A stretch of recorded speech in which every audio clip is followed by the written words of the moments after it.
What's good, ladies and gentlemen? Welcome back to the channel. I'm LotusAsakura, the one who never knows best, and in today's video I want to talk to you guys about the Tekken talk that took place the other day and a lot of the changes that are coming to Tekken 8 in Season 2 and some of my thoughts and opinions on a lot of those changes.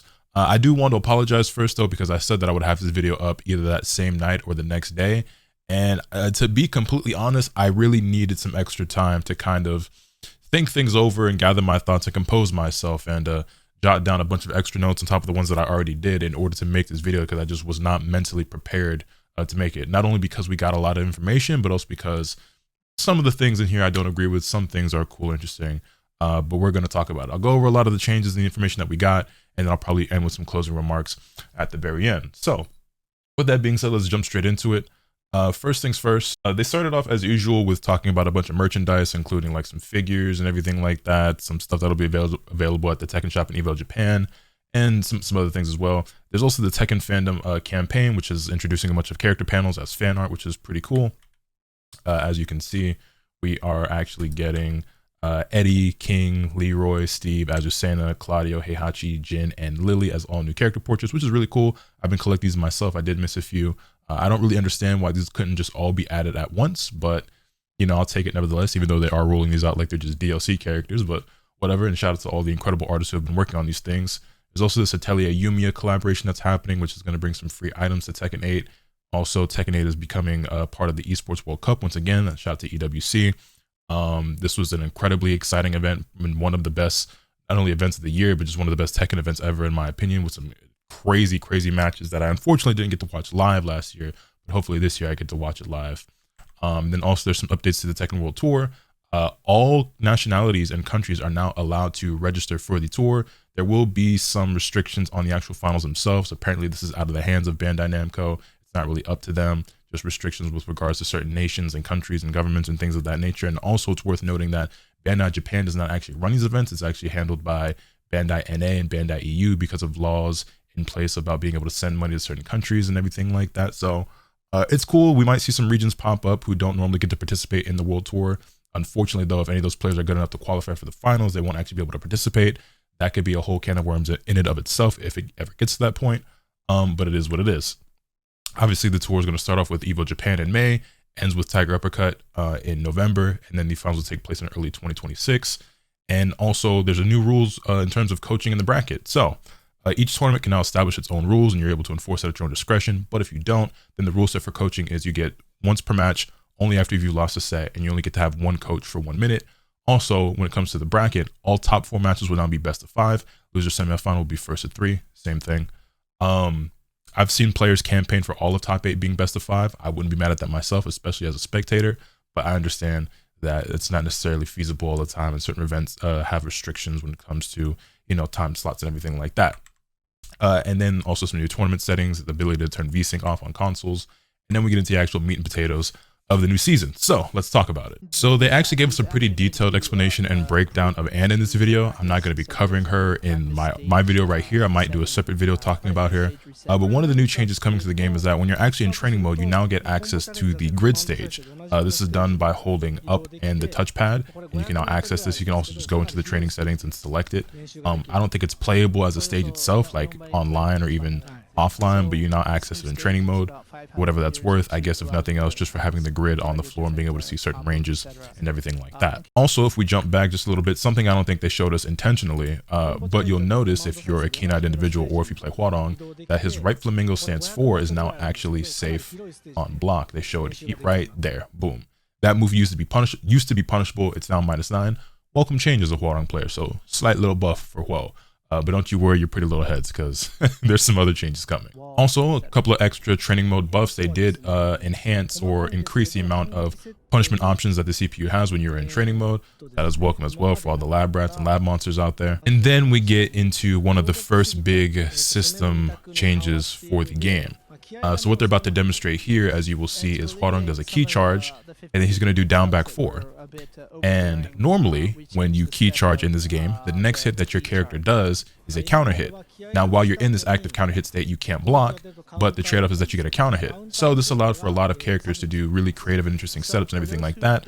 But as you see here, Huarong does down back 4, and it no longer grants a counter hit. Obviously, this was something that was very powerful for him specifically. He had a very powerful setup with this that K was used a lot. This might even be a direct nerf to K was specifically for him doing things like this in tournament. But this isn't Huarong exclusive. Other characters have key charge setups. Leo, Law, who else has a key charge? Asuka, you know what I'm saying? This is something that to me is kind of whack, because this was just one more way of them taking a certain level of creativity and player expression and freedom and individuality out of the game. And I'm not really sure why. And the ironic part, as a matter of fact, let's go ahead and run it back. I want you guys to listen very closely to what Michael Murray says before they showcase this change. I want you to listen very closely to what he says.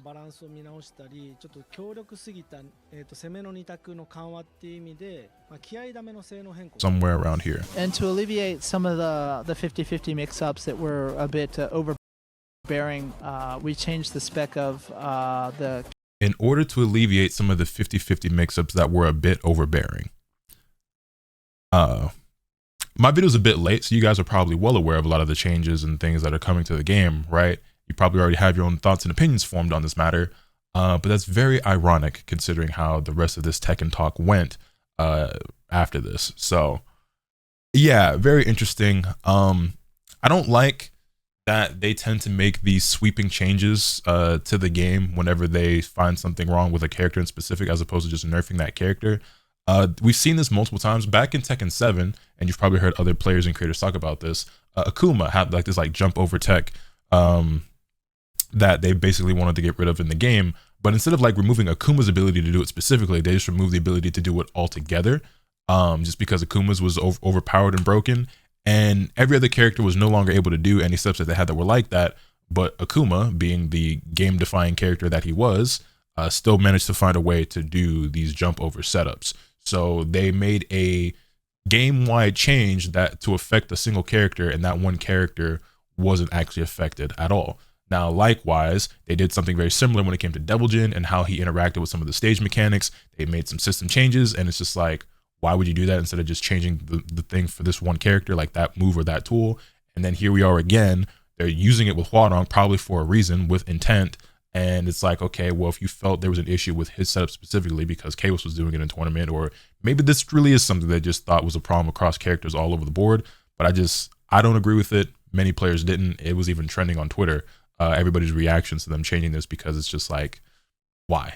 Who asked for this? And in exchange, they made it so that the first hit that you do has extra 50% scaling. So now you do 150% damage with that first hit. Is that a worthwhile trade-off? Who knows? We don't even know if you can still block or not when you use the key charge. So only time will tell, and that's going to be a common train of thought throughout this, is that time will tell, because we don't have all the details and information on a lot of changes.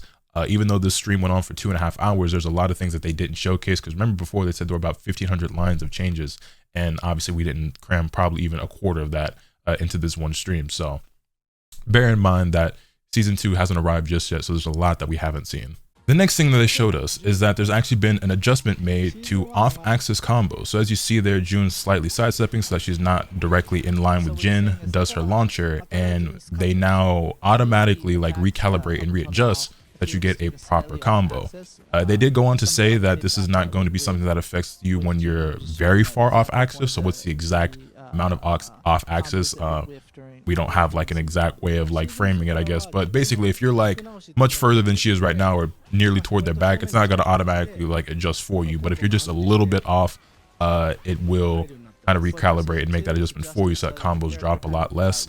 If you remember seeing Keisuke in tournament, you might have remembered that event where he was dropping a lot of his combos because he was a little bit off axis and didn't make those adjustments. And again, this is just one of those things where it's like, it's just kind of reducing the skill gap just a little bit, you know what I mean? And it's just like, we also don't know if it's just like all launchers or what, because the two characters that they showcase doing this are June and Lydia, and they both use multi-hitting launchers. So this could also be something that only affects characters that are using a launcher that is more than a singular hit. But yeah, it's just another example of them kind of just like reducing the skill gap, and just, this is something that used to require a certain level of like execution and situational awareness and everything like that, and adjustments. And you know, you might have mixed feelings on this. It could be a bit of a polarizing thing for some people. I've seen a lot of people just not be in favor of this, because again, it's just like kind of reducing that level of skill or like knowledge that's necessary for the game. And it could even be a buff to certain characters who might have already had to do like a little sidestep or some sort of micro adjustment in their combos by default. But yeah, so there it is. So next, we ended up getting a gameplay showcase between Reina and Asuka on the new patch of the game, and the purpose of this match was actually to showcase the UI changes that display the combo counter, the damage, the counter hit, punish, and tornado that now all show up on screen. But right away, even though the purposes wasn't necessarily to show off a bunch of Asuka and Reina changes, we see a lot of Asuka and Reina changes. So right off the rip, and sorry I keep looking over here, I've got a lot of stuff written down in my notepad, so I'm jotting down just to make sure I don't miss anything. That being said, I don't play Asuka, by the way, and I'm not a Reina expert either. So if there's little details I miss here or there, forgive me, especially when it comes to Asuka, because I haven't played Asuka at all in Tekken 8. Obviously, I played a decent amount of Reina, so a lot of these things did stand out to me. But straight off the beginning, you see that she does forward 2 into Sentai 2, which is a safe unblock mid that she has, which now transitions into Heaven's Wrath. And that's going to be a reoccurring trend that you see throughout this video and on this stream. And in Season 2 is that stance mix-ups are becoming more and more prevalent. They're already very prevalent in the game in the first place. This used to be an archetype that was kind of unique to certain characters, but now it's something that kind of everybody does. And they're just applying more and more pressure when it comes to this philosophy and kind of doubling down on the idea of being aggressive and having very strong offense and forcing characters and players into stances and 50-50s and mix-ups and making you guess on defense and everything like that, and offering little in terms of the way of counterplay, at least from what we know so far. There were mentions before about buffs to movement and defense and everything like that. We didn't see a lot of that in the stream, so I guess only time will tell, but yeah. And then here you see Asuka's forward 2-3 or forward 2-3 is now chargeable from the 3, and from what I can tell, it looks like that 3 is obviously going to be plus on block. Another big change you see right here is that Reina did her low heat smash from Heaven's Wrath, and it did not take her entire heat bar. So she can probably do that twice or once and then something else. That looks like a new extension for Asuka where she got a wall splat. Speaking of new extensions, forward 2 into a brand new extension as well. And then another chargeable move that she gets wall splat from into combos into, yeah. It's interesting to say the least because Asuka is not a character who's supposed to be a super offense stance heavy mix up character, you know what I'm saying? Like she's a defensive character, but she now has very, very powerful offense in this game, and it's just not really what the identity of the character used to be, but it is what it is. That's a new low that we've seen for Reina right there. If we just go back quickly, new low that looks like it is a high crush. Looks like it has some very strong evasive properties, and as you can see, this also transitions into her Sentai stance, and then we get the plus frames. You'll see at some point in this match as well that on counter hit you get a guaranteed Sentai 2, which, by the way, remember, Sentai 2 now transitions into Heaven's Wrath stance, so you get a high crushing counter hit low that transitions into stance that gives you a guaranteed follow-up that also goes into stance. So do what you will with that information. Do what you will with that information. Reina also has a brand new extension from her down 2 that I think we see here. There it is. Brand new extension from her down 2. What is that, like down 2, 1+2, something like that. Just fills the entire screen with lightning and does a decent amount of damage. That's 48 damage off that, and also sent her flying back. Don't know if it wall splats or anything like that. Yeah, it looks like it might even be safe because there was no attempt to punish there. Chargeable forward 2-3, and yeah, there's that low again, and there's around. Now I don't think we got to see the entirety of this whole match, but I do find it interesting that they give Reina this low and also buff like her heat smash and everything like that. I've gone on record to say that I think her heat isn't that great, so on one hand, like, I kind of welcome the change. Obviously it's my character, I play her, but simultaneously, like, it seems like this game is doing something a lot where they are covering characters' weaknesses. Usually in fighting games, and certainly historically in Tekken, characters have clearly defined strengths and weaknesses, and one of Reina's very clear weaknesses in areas she was lacking in was her lows. And now they're giving her a seemingly powerful low, because before, like, her down back 2, like you just saw, was like launch punishable. The Sentai 3+4 is launch punishable. Down back 4 isn't that great. Her best low is like her sidestep 4. But you know, she has bad lows, but it's because she's so strong in so many other ways, and obviously has like unbreakable throws and things like that. I believe right around here is where we see that counter hit coming up. There it is, counter hit into guaranteed Sentai 2 into stance. So yeah, they are covering the weaknesses that characters normally have by giving them new moves and tools to make up for it. Obviously, you don't get a guaranteed 4 there, but if they block it, that's plus frames for Reina into another mix-up. But yeah, it's... Yeah, I I don't know, man. And again, like, I'm trying my best to remain optimistic. I definitely had I was dooming hard. I'm gonna keep it a stack with you. I was dooming hard during the stream when I was watching all of this, because I just was in utter shock and disbelief.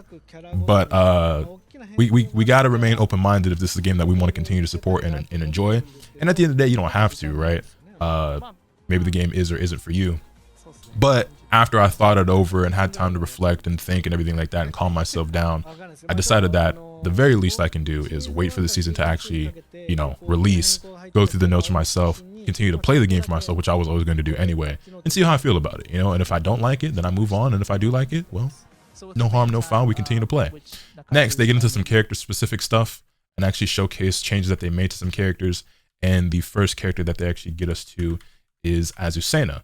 So if you remember from the last Tekken talk, we already saw that Azucena now goes into stance from her running 3-2, her Libertador stance. This now leaves her at +5, which means that she gets a running move into a mix-up, which is rather interesting when you consider the fact that this move was incredibly overpowered on release for the character. So much so that they nerfed it a decent amount. I think they might have even nerfed it twice. And now they're buffing it again. So that's interesting. Yeah. Not only did they give her that stance transition, but she's also got a new move right there in her down 3. This move is for a second, I thought my microphone was muted and I was about to be very upset. But this move is a plus unblock mid that looks like it's decently evasive as well. It might be a high crush, honestly, but a plus 2 unblock mid that is also a counter hit launcher. It's 24 frames, so it is a bit slow, and it's something that you potentially could interrupt. But since it is a counter hit launcher, you could also explode for it, and then you'll see here in a moment. It looks like it's going to lead to a lot of damage as well. Like 46 damage already before the combo really even gets going.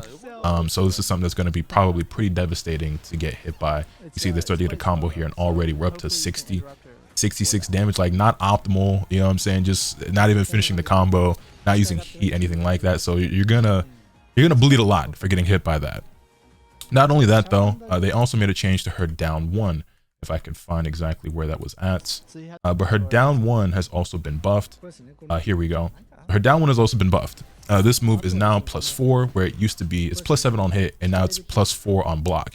It used to be -2, I believe. Yeah, it used to be -2, but now it's +4, so it gives her another mix-up. And now she's got a new low that is a full crouch low that they show here in just a moment. There we go. That's +5 on hit and leaves her in Libertador stance. So plus frame on block move into stance mix-up, into plus on hit into stance mix-up. And so you see what I was getting at earlier when I was like, they talked about alleviating some of the oppressive 50-50 mix-ups by changing key charge, and then this is the type of stuff that they add. Azucena definitely has fallen from grace after the nerfs that she got, and she might have been one of the weaker characters, but I don't really know if these are the types of changes that she needed. But these are the types of changes that not only her, but several other characters ended up getting as well. Then we move on to Devil Jin. Devil Jin got a handful of changes himself. Don't know if they're the types of changes that Devil Jin players would have wanted, but nevertheless, he did get some changes. So, the first change he got is that his down forward 1-2 is now a natural hit combo. As you can see, it is a mid-high. Obviously, the second hit is duckable, but the string is now a natural hit combo when it didn't used to be. And also, he has a brand new mix-up option from this with down forward 1-4, which is a -13 mid and knocks down. So, you know, giving him just another little string mix-up, not really one of the changes that I feel like he needed. I would say Devil Jin's identity is not quite what it used to be. He's much more gimmicky in this game, I think, in my opinion, with a lot of the stuff that he does. And I think most players who are like Devil Jin loyalists or like really into Mishima characters would have preferred him to, you know, have buffs to his pokes and everything like that. But he didn't really get any of that. Instead, he got stuff like this, which is a new unblockable that he actually has from his Morning Crow stance. This is a high, so it can be ducked, but obviously other moves that he has out of this Morning Crow are mids. So there's the high mid mix-up as well. And it doesn't do a ton of damage. It's 20 frames, so it's not really reactable, and it's +5 on hit. It doesn't do a lot of damage, but it is permanent damage. It is not recoverable health. So it's something that you can chip away at. You can go for like a guaranteed kill, whatever, you know, and especially like in those late game scenarios, it's going to enforce a much more scary mix-up where it's like, well, if I get hit by the high, I die. But also if I duck and he does mid, then I'm also going to die. So there's that. And that's not all as well. He also got a change to his hell sweep. So if we move forward a bit, in heat, his hell sweep has now been changed to where it now gives him a significantly better combo because the opponent faces toward him instead of away from him. Before, the opponent would face with their back turned toward them, or like his head toward Devil Jin. And now he's going to get much more devastating combos, better wall carry, and significantly better damage than he did before, which, again, leaning more into the mix-ups and everything like that, but not really giving Devil Jin the buffs he needed as an overall character. So feel how you will about that, but yeah, they made his hell sweep better. Devil Jin's rejoice? Question mark? I don't know.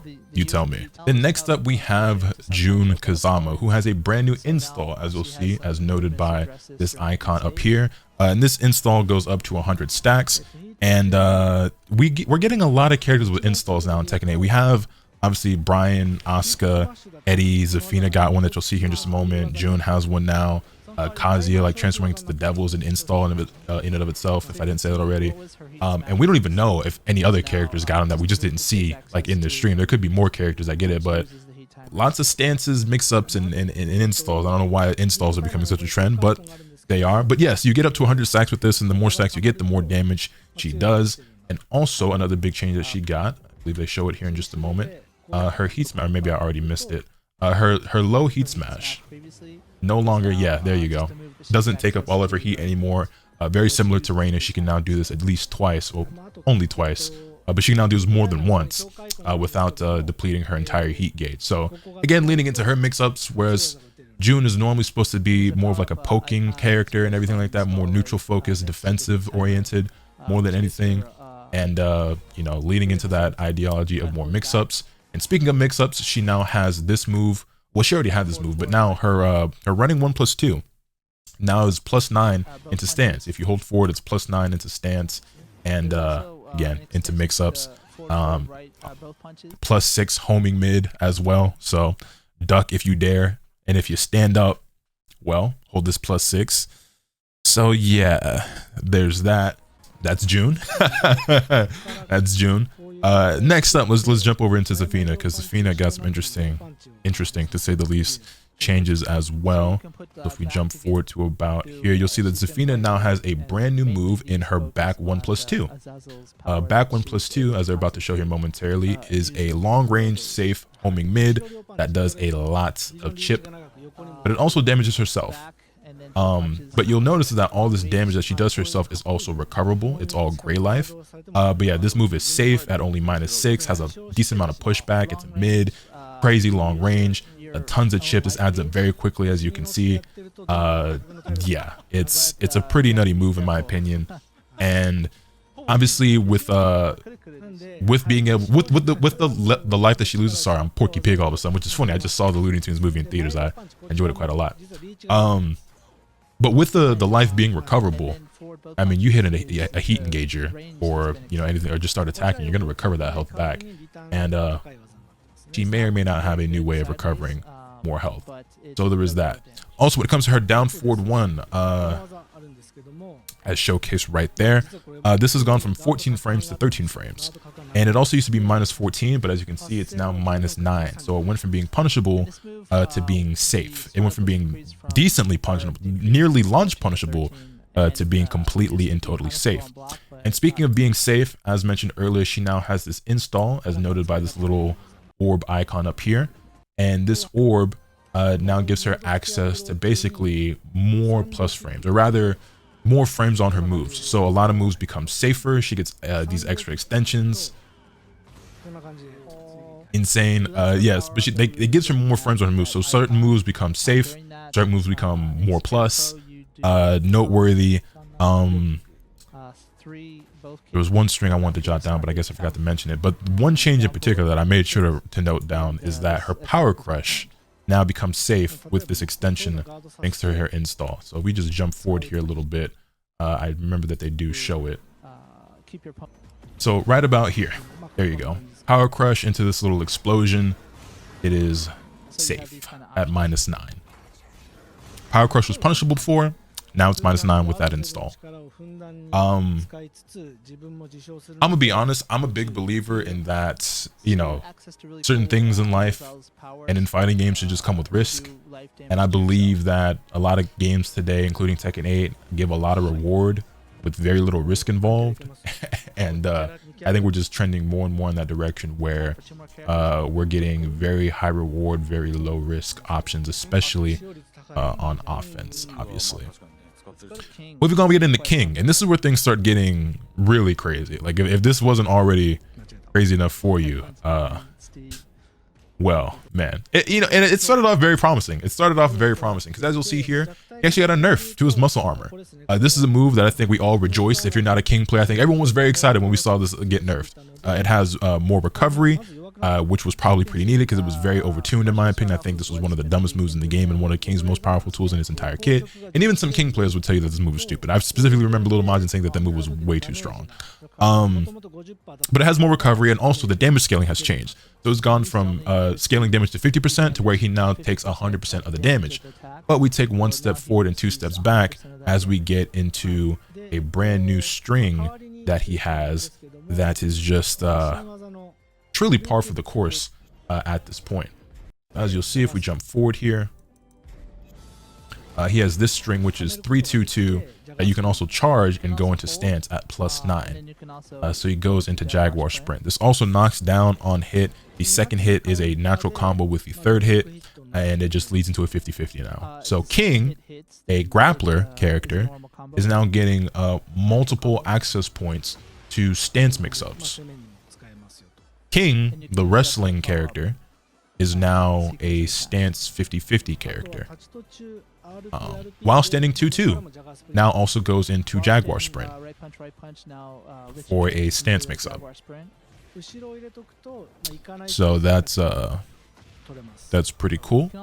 Another incredible change is that if we jump over to when the characters are in heat, obviously he gets very big buffs here, but his throws are now homing. His giant swing and his shining wizard, you know, 2 of his most powerful throws and most important throws in his entire kit. I don't remember where exactly in here they show it, but take my word for it. Those throws are now homing.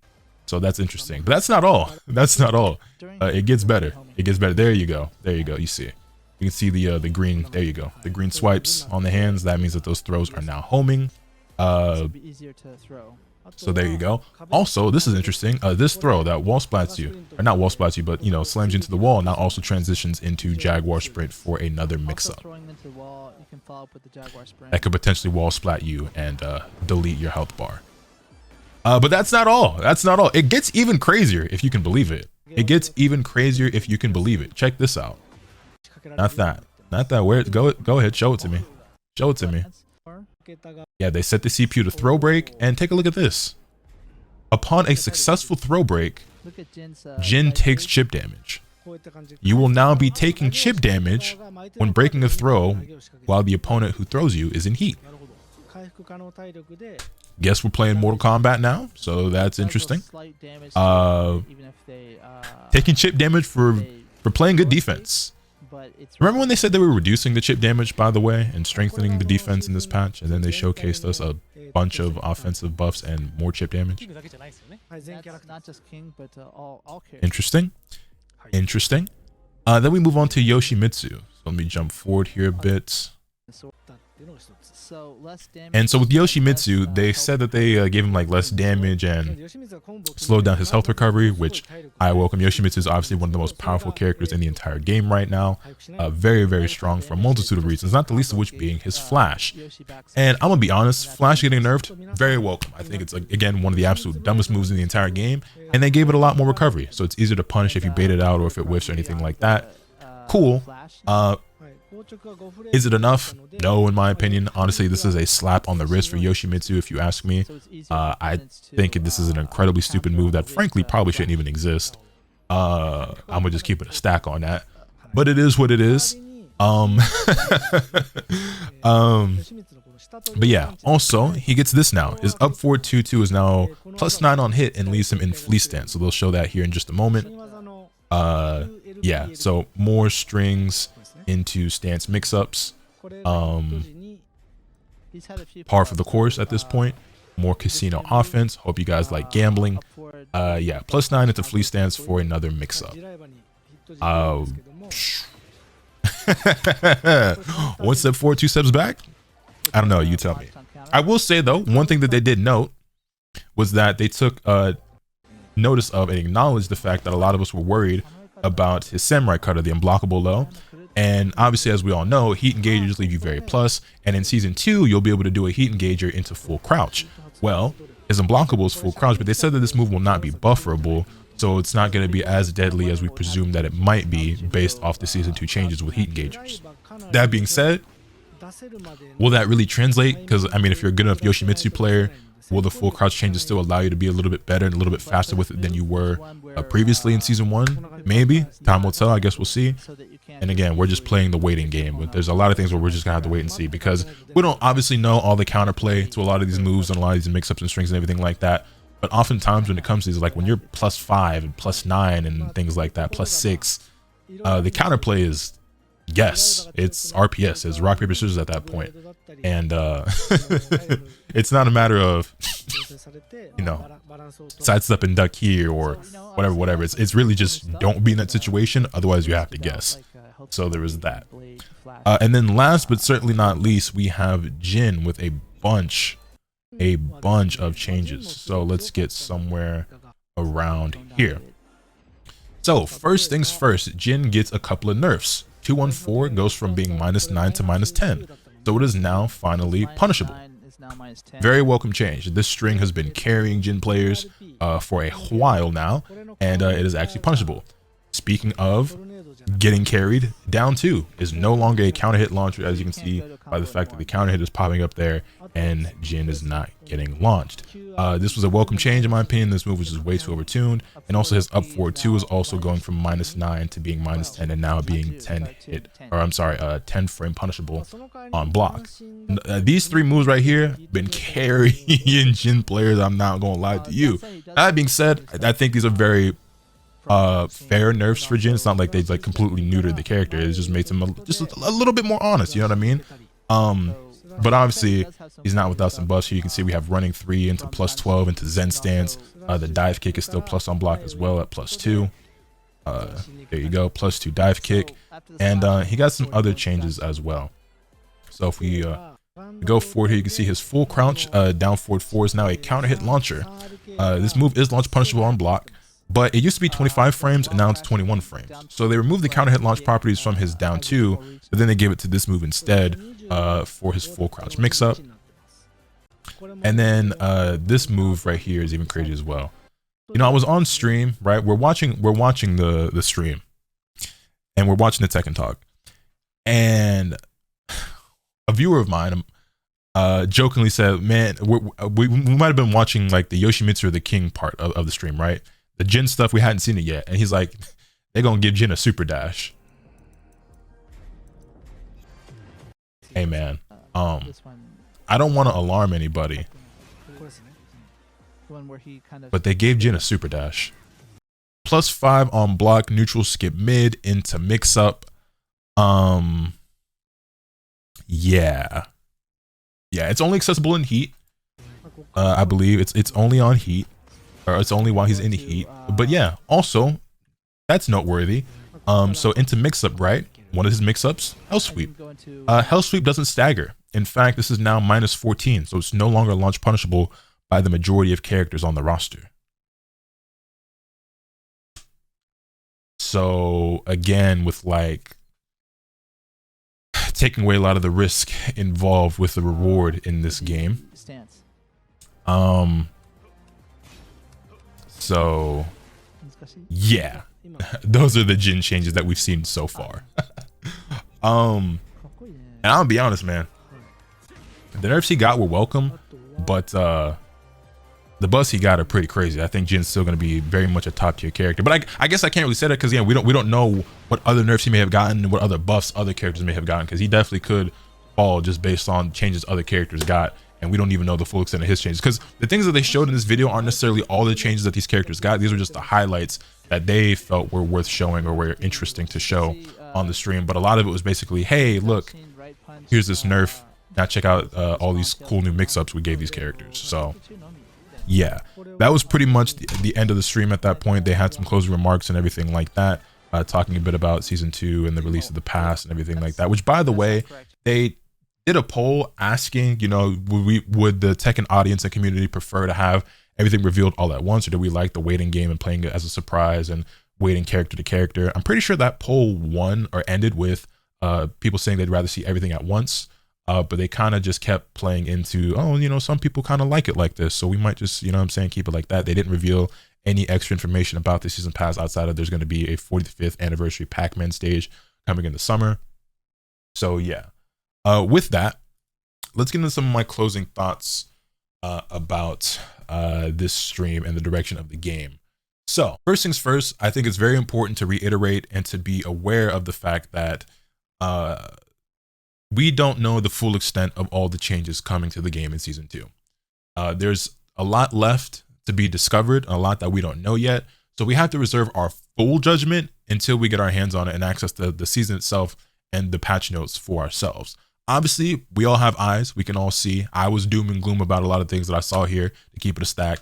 I had my few tweets on Twitter, and there was a lot of outcry from a large portion of the community on Twitter as well. But there were some people saying like, hey man, like, the things might not look too great, but we just gotta wait and see. We just gotta wait and see, and that is true at the end of the day. We do have to wait and see. But I'm not gonna pretend that I didn't see what I already saw. You know what I mean? So there is that. But with that being said, I was not a fan of a lot of what I saw in this Tekken talk. To be completely honest, a lot of it truly did feel like they're taking one step forward and then 2 steps back. They made a promise of saying that there was going to be a focus on defense and lateral movement and everything like that in this, and then didn't showcase anything like that at all in the stream. And that still could be true. There still might be some good changes defensively in the game when it comes to the season actually releasing and we get our hands on the patch notes. But you would think that they'd want to showcase that after saying it in the previous video, where they acknowledge that maybe the direction that they took with the game was a little bit too extreme or not necessarily the best balance of what they wanted, and having a statement saying that they were going to focus on defense and then didn't really focus on defense at all from what they showed us. It also, in my opinion, feels like they're doing everything they can to constantly shrink the skill gap as much as possible and remove a lot of the creativity and player expression and individuality and uniqueness of characters and players alike. And it's just like, even just removing the effectiveness of like defensive play. You know, a lot of it is coming down to these stance mix-ups and these 50-50s. So a lot of times it just boils down to just guess correctly, as opposed to having a certain level of knowledge for this situation, or, you know, having appropriate reactions or anything like that, where it's just like, no, I'm +9, I'm going low or mid, figure out which one it is by taking your best guess. And considering all the feedback the community has given and how vocal such a large portion of the player base has been, and granted, it is probably the minority and not the majority, because the majority is the casual player base, right? That's something that I'm well aware of and I'm not going to forget. I will keep that in mind at all times. But the vocal part of the community has said that they don't really like the direction of the game. They feel like the offense is a bit too strong, it's a bit too extreme, and they wanted it dialed back a bit.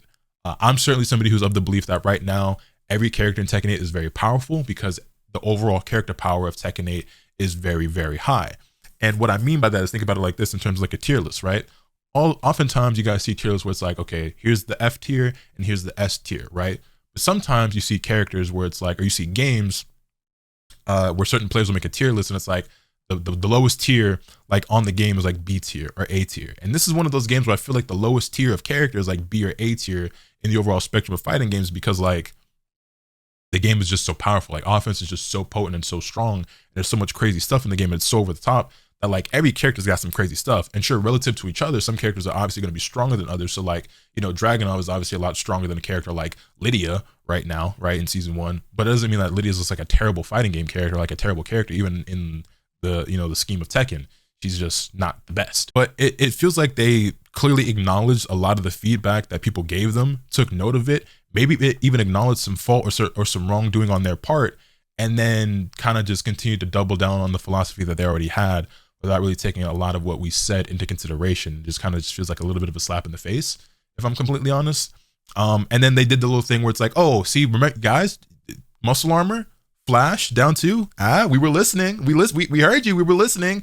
Now here's all these extra mix-ups and everything that we added into the game that no one asked for. And to be completely honest, to really keep it a stack, it kind of feels like what I went through with Dragon Ball FighterZ, where the game started going in a certain direction that the majority of the player base didn't really care for. And we begged and begged, like, hey, like, we prefer the game to be like this or like that, and like, we're not a big fan of this change in this direction. And every single patch for like the next couple of years, they just like doubled down and tripled down, quadrupled down, quintupled down, until the game basically got to a point where most players, including myself, just stopped playing. And don't get me wrong, it's not like the game's completely died off. There are still people who play Dragon Ball FighterZ every single day. A lot less than there used to be, but there still are people out there. And if you enjoy the game, power to you. And if these changes for Tekken 8 are exciting to you, power to you. If you're a fan and you're looking for it, power to you. It's just not going to be the case for everybody. But yeah, I know I definitely made a tweet where I was like, this just feels like Dragon Ball FighterZ all over again. And I might have had a couple of other doomer tweets as well, and then talking about how, you know, they keep simplifying fighting games and trying to, you know, shorten the skill gap and limit creativity and player expression and make things more accessible and have higher reward with lower risk, and et cetera, et cetera. And it just feels like the risk reward is getting more and more skewed in this game, which is a big reason why I had such a big issue with DBFZ by the time I stopped playing that game. And it's just very clear that they want the game to be very, very aggressive. Like, obviously aggression was the MO for this game going into it. They made that very clear. They made that very apparent. They said that from the start, right? Aggression is the name of the game. And they want attacking to be very strong, very easy, accessible, powerful. They want you to focus on constantly attacking at all times, even on defense, because you don't want to be too passive on defense, because chip damage is a thing. Like, we see what Kuma does, and they, you know, apparently they're nerfing Kuma and chip damage in general. So it looks like chip damage is going to be pretty prevalent and powerful in this, especially saw what Anna does, because she has a whole move where she basically has an install that makes it so that everything that she does chips you down like more and more. And it's just interesting how they say one thing and then kind of turn around and do another. But yeah, it's evident that they want to focus on offense and attacking more than anything, and just kind of don't really put a lot of priority in defense or teaching players defense or incentivizing players to have good defense. Because when you take a look at the game, like, the game itself will tell you. The game itself tells you. It ranks you based on all your stats. And I know I check it all the time. I'm sure you guys have as well. When you fight certain players, with, like, you can get to Tekken King, Tekken God Supreme, even God of Destruction, all up to God of Destruction. I've seen players who have defense ratings in the 40s or 50s out of a 100 rating. But those same players will have an offensive rating in the 80s or 90s. You know what I mean? You can be a God of Destruction and have a 53 defense, which is a bit weird in my opinion. You know, typically you think to be at the highest rank, you'd have to have a certain level of fundamental skill that would include defense, but it's not nearly as necessary in this game. And honestly, a lot of the defensive options are very limited, because a lot of times you're guessing, and you're going to be doing even more of that based on what we see so far from what season 2 has to offer, based on this stream. And I don't really like that a whole lot. And I'm doing my best to remain optimistic and open-minded and everything, and, like, you know, play the waiting game. But I also just don't really like the homogenization of the game, right? It's like every single character is running move into plus frames, into stance mix up, this hit, this counter hit, and the stance, blah, blah, blah, blah, blah, right? Every character is becoming that. Every character is becoming running moves into mix ups, into stance, stance pressure 50-50, stance 50-50, stance 50-50. And that is an archetype that I like. Like, I like stance characters. I like stance mix-up characters, right? I play Huarong for that reason. This is a character I've played in Tekken for a long time. I had similar reason why I like Reina, similar reason why I like Yuzuriha and Under Night and other characters that I've played in other fighting games, right? I like stance characters. I think they're really cool. I like heavy mix-up characters. That's an archetype of character that I enjoy. But it's not unique to Huarong anymore. Like, Huarong used to be the stance 50-50 character, the mix-up character, the frame trap, you know, I have these powerful strings type, you know what I'm saying? Like, and it's not like he was the only character that ever had that, but it used to be a lot less characters who had stuff like that. And that was one of the things that, like, made him unique and made him stand out. But what makes a character like him unique anymore? And it's ironic because Huarong still gets a lot of hate for his strings and his mix-ups and his pressure. But it's like almost every single character in the game does that now. Every single character in the game is stance into 50-50, into strings that you may or may not know that are counter hit launchers, plus on block mids or highs, or, you know what I'm saying, these powerful lows into stances, and half of them do it better than him, honestly. You know, some people still think Huarong is broken. That's conversation for another day, but it's just like, from what we've seen so far, that's becoming what every character in the game is doing. And a lot of people claim they hate Huarong, so if a lot of people hate him, I don't think they're gonna enjoy dealing with every character doing the same thing, but a lot of them doing it way better than he ever did. You know what I mean? So yeah, I mean, I could probably talk about this ad nauseum, but basically, I feel like characters are meant to have clearly defined strengths and weaknesses, and that's what makes them unique. That's what makes them stand out. That's what kind of, you know, creates different archetypes and creates a character's identity. But when you start doing things like, oh, this character's bad at lows, so we gave them powerful lows. This character doesn't have a throw game, so we gave him a throw game. This is a very like neutral based character with really strong pokes and ability to like control the spacing and the pace of the match very well. And you give them these powerful mix-ups. It's like every character is doing the same thing. Where's the individuality? Where's the creativity? Where's the player expression? And then you take out certain system mechanics as well, like the way certain characters were able to interact with the stages, or these jump overs techniques, or the certain spikes, or the key charge setups, and etc. etc. It's like they're trying to make the game as simple as possible, just for the sake of accessibility and making the game appealing to casuals. And I get it. The casuals make up the majority of the player base. They're the ones who create the most of the revenue by selling all the copies. The competitive scene, the pro scene is such a very small portion. I get that, but there has to be a balance. And right now it's extremely skewed in the wrong direction, in my opinion. And everything that we've seen so far has led me to believe that it's going to continue to go in this direction, that a lot of players don't currently find agreeable. But all I can really say is that I'm going to continue to remain optimistic as much as I can, because I do want to continue to enjoy Tekken. I do want to continue creating content for this game. But if I do find it disagreeable, if I do find myself not having fun and not enjoying it, and I very well may, just because I don't like what I saw doesn't mean that I won't actually like it when I get to experience it. We're going to see how I feel about the patch notes. You guys know that I'll be going over them on stream and then probably posting a video as well when that happens and giving my breakdown, my thoughts, whatever. And I'm going to continue to, make videos and cover the game for the foreseeable future. But if I find myself not enjoying it anymore, then I'll make the decision to move on. But until then, we're going to keep on rocking out. I'm looking forward to seeing what else the season has to offer and what the rest of the changes are. And yeah, y'all let me know your thoughts in the comment section down below.